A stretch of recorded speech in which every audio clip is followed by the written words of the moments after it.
Hi, and welcome to the Royal Theatre. Here we are, backstage, downstairs. In fact, we're in the dressing room. So what are we doing here?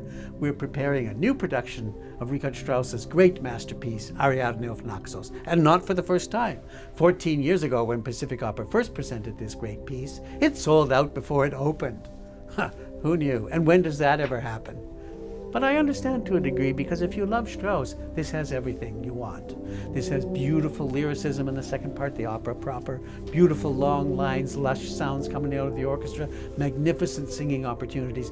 And in the introduction, the first part of the evening, we meet all the characters involved in producing it. So, for example, we even meet the composer. This composer is an affectionate portrait of the young Mozart by Richard Strauss.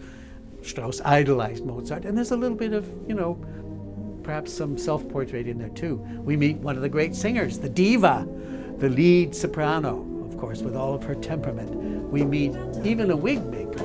We meet a props master. We meet all these different characters who come together to make the opera. It's a typical sort of portrait of what happens backstage. And in this work, nothing is sacred.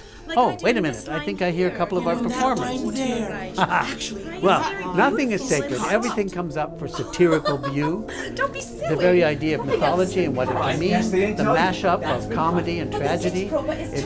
They collide in a fascinating way. Not so much conflict as just variety and contrast. And who wins with this struggle between comedy and tragedy? We do, the audience, because we see the whole range of human emotion expressed in song. The piece itself, of course, was written by one of the great lyric poets in German, Hugo von Hofmannsthal, whose poetry is among the most lyrical and beautiful. He started when he was in his teens even. Who ordered the M&Ms?